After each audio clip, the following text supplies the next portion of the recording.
तो निरंतर नई नई प्रकार की गतिविधियों को समायोजित करते हुए विज्ञान की गतिविधियों का हम प्रतियोगितात्मक पद्धति से अपना सहभाग कर रहे हैं। मुझे ध्यान में है कि 2003 का जो पहला विज्ञान मेला लगा था तो केवल मॉडल और क्विज, प्रदर्श और प्रश्न मंच ऐसी दो विधाओं को लेकर के प्रारंभ हुआ था। और आज हम बाल, किशोर, तरुण,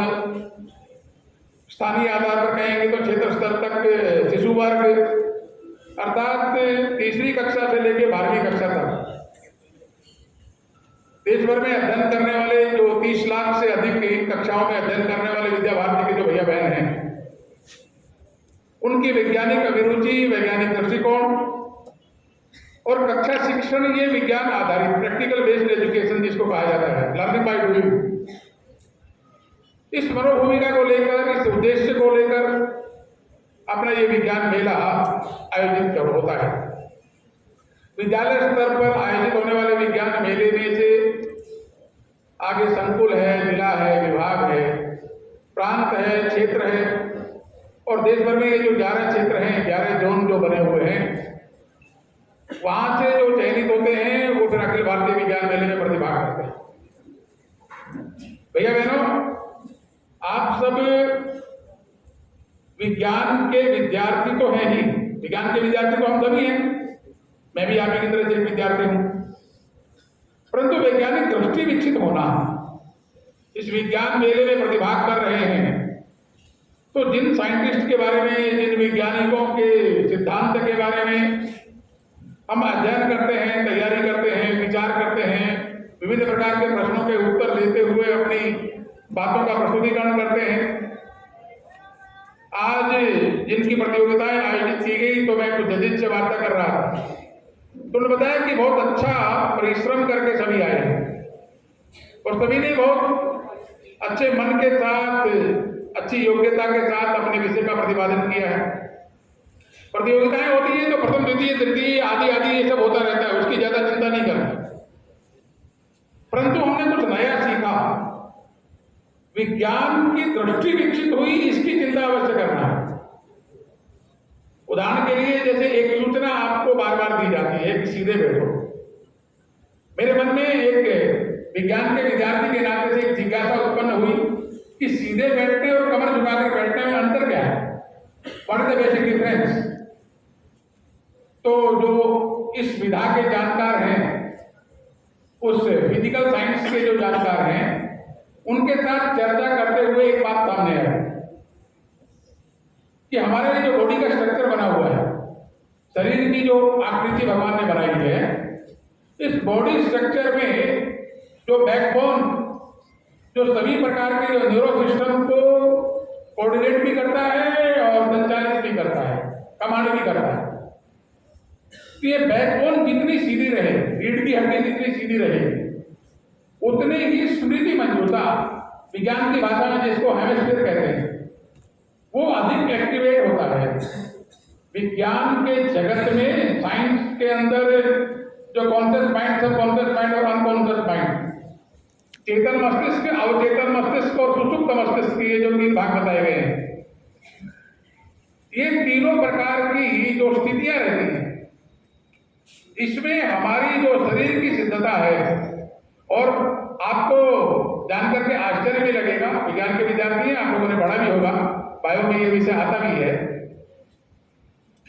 कि जितनी प्रकार की 84 लाख प्रकार के प्राणियों की कल्पना हमारे यहाँ भारतीय संस्कृति में की है, उसमें केवल मनुष्य ही ऐसा प्राणी है कि जिसकी बैकबोन का, जिसके वर्टिब्राज हैं, जिसकी जो रीढ़ की हड्डी है, उसकी जो सिद्धता है वो डायरेक्ट हेमिस्फीयर के साथ जोड़ी गई है, अर्थात रीढ़ की हड्डी सीधी रहती है तो हमारा जो अवचेतन मस्तिष्क है वो चेतन मस्तिष्क के साथ में मोर देन 80%, 90% एक्टिवेट होता है। हमारे यहाँ आपने किसी योगी का चित्र देखा हो, किसी साधु सन्यासी का ध्यानावस्था का चित्र देखा हो, जब हम ध्यान में बैठते हैं, एकाग्रचित्ता में बैठते हैं, अर्थात मस्तिष्क की शक्तियों को जब ज्यादा जागृत करने की आवश्यकता अनुभूति में आती है तो रीढ़ की हड्डी सीधा रखना ये पहला अभ्यास है। तो ये वैज्ञानिक जो पक्ष है, बार बार केवल कहा जाए इसलिए सीधा होना ये अपेक्षित नहीं है। सहज रूप से आप विज्ञान के विद्यार्थी हैं तो आपके मस्तिष्क में, आपके समझ में ये बात आनी चाहिए। इस विज्ञान मेले के माध्यम से हम ऐसी कुछ चीजें जो हमें कही जाती है करने के लिए, उसके पीछे का साइंटिफिक लॉजिक क्या है, उसको खोजने का प्रयास करना, ये इस विज्ञान मेले की आप सबसे अपेक्षा है। किसी भी बात जो इस पूरी प्रकृति में घटित हो रही है, ग्रेविटेशनल फोर्स की बात हम करते हैं, गुरुत्वाकर्षण का सिद्धांत, और जिस प्रकार से खोजा गया उसके पहले भी प्रकृति में वो सिद्धांत तो विद्यमान था, लेकिन एक जिज्ञासु के मन में प्रश्न उत्पन्न हुआ, ऐसा क्यों हो रहा है,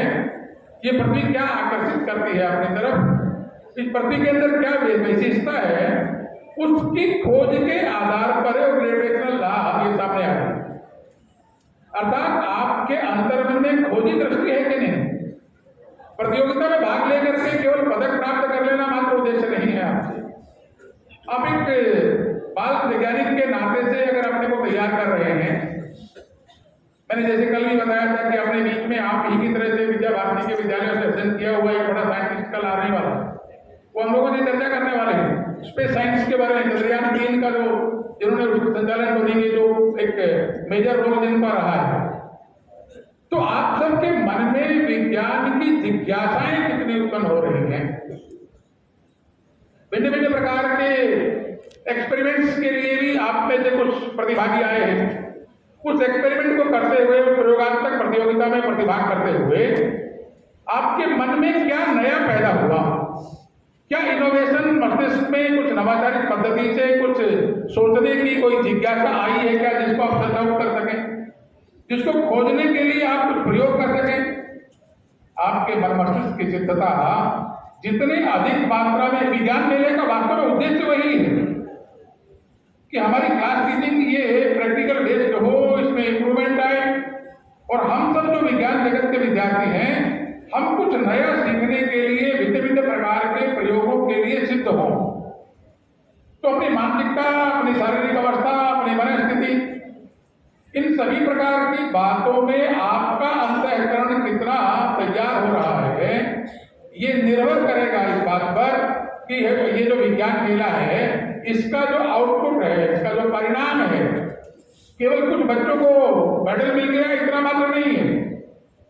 लेकिन प्रत्येक भैया बहन जो इसमें प्रतिभाग कर रहा है, उस प्रत्येक भैया बहन की वैज्ञानिक दृष्टि कुछ विकसित हुई है क्या, उसके मन में विज्ञान जगत के कुछ प्रश्न खड़े हुए हैं क्या, कुछ नया सोचने के लिए, कुछ नए प्रकार का विचार करने के लिए, उसके अंतःकरण में कोई एक, जिसको कहते हैं ना, अग्नि प्रज्वलित करना। तो अगर मन में इस प्रकार के प्रश्न खड़े हुए हैं, तो फिर हम जीवन में उस दृष्टि को ध्यान में रख करके कुछ नया करने के लिए प्रेरित होंगे।